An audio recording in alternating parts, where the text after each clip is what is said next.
شیخ الحدیث مولانا زکریا صاحب محدث سہارنپوری،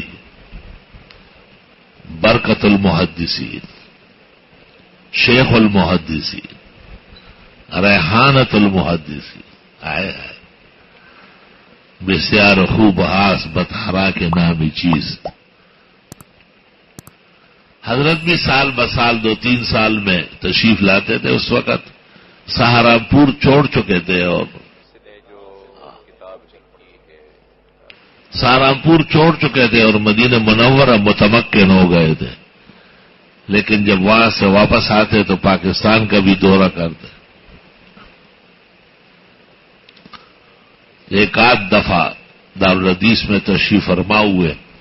حدیث تو نہیں پڑھائی، البتہ تبرکاً طلباء کی درخواست پر اجازت دے دی. حضرت شیخ الحدیث مولانا زکریا قابل قدر ہستیوں میں سے تھے، لا نظیر اور لاسانی ہستی تھی. تمام علوم و فنون میں، خاص کر احادیث میں مقتدر امام تھے. آپ کے والد نے کوکب الدری جمع کی، لیکن تعلیق و تقدیم آپ نے کی فاضلانہ. آپ کے والد نے حضرت گنگوئی کی بخاری جمع کی، لیکن لامے کا ربط اور ضبط اور اس کے تحسین و تحشی وہ آپ ہی کا مرہون منت ہے. آپ کے شیخ اور مربی مولانا خلیل احمد نے غزل لکھی، اصلاً آپ ہی نے لکھی، اور اس کے بہترین تعلیقات اور تقدیمات اور جس کے مستخرجات کا اخراج ہے وہ آپ ہی کے قلم فاضلانہ کا عنایات ہے. آپ نے لامے پر جو مقدمہ لکھا ہے، جو تدریب و نخبہ سے اور نکت سے آپ کو بے نیاز کرے گی، اس عاجز اور فقیر کے خیال میں دنیا میں اس کی نظیر نہیں.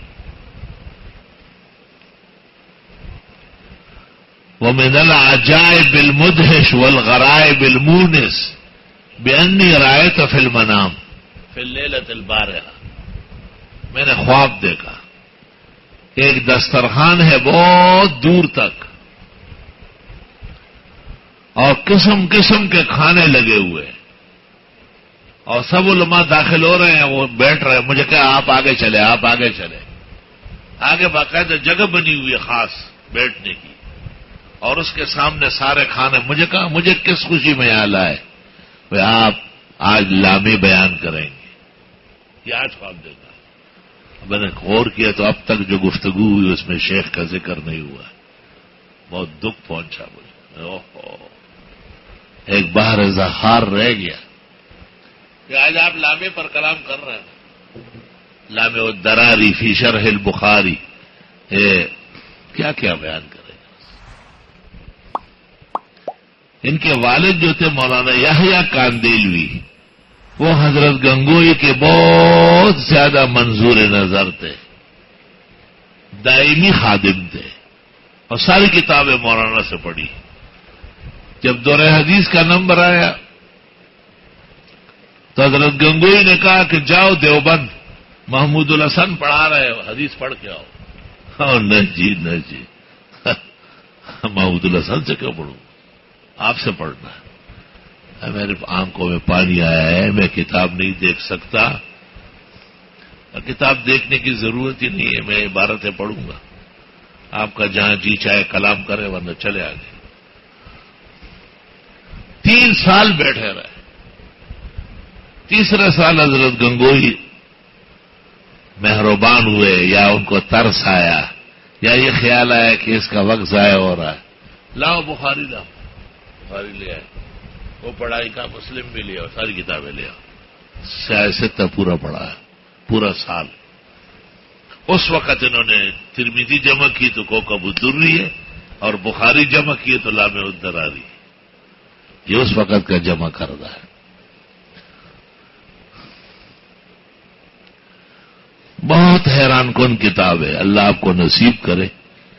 پہلے 10 جلدوں میں تھی، وہ بہت اچھی جلد ہے، اگر وہ کہیں مل گئی شروع کی، اور اس پر ضخیم مقدمہ ہے. آج کل حضرت شیخ کا ایک چہیتا خلیفہ کسی زمانے میں ہمارا محسن اور بزرگ، اور آج کل وہ پیری طریقت بنا ہوا ہے، پیروں سے میری بنتی نہیں، پیران نمائنڈر خانہ لگی۔ ملک عبدالحفیظ جید عالم ہے، شیخ کا سہارنپور میں شاگرد ہے، اور شیخ نے مدینہ میں سارے اوقات ان کی خدمت میں گزارے۔ انہوں نے ایسی خدمت کی کہ موجودہ صدی میں اس کی نظیر نہیں ملی۔ شیخ کی وجہ سے ہر وقت 800,000 مہمان ہوتے تھے، اور ملک صاحب کا مالکانہ لنگر چلتا تھا، اور خود آستین چڑھا کے کھڑا رہتا۔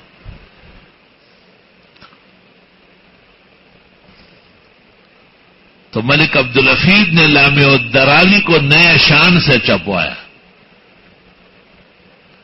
اور اس کا نام رکھا ہے معادن لامع الدرالی، اور وہ جو مقدمہ ہے نا اس کا نام رکھا ہے الکبریت الاحمر، کیا ہے؟ الکنز المتواری، الکنز المتواری الی تقدیم لامع الدرالی، 24 جلدوں میں ہے۔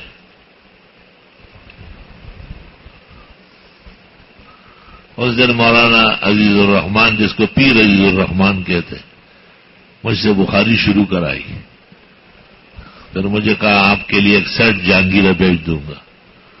ان کے ہاتھ سے آج کل چپ رہی ہے، بٹ رہی ہے۔ باقی مجھے کتاب مل چکی ہے، میں کوئی کتاب روئے زمین کی میں 10 منٹ دیر نہیں کرتا ہوں اس میں نے کہا میرے پاس آ چکی ہے، پہلی والی بھی ہے اور اب کی بھی ہے۔ اور تقی الدین ندوی نے حضرت شیخ کے ابواب و تراجم 5 جلدوں میں علیحدہ چھاپے، وہ بھی موجود ہے۔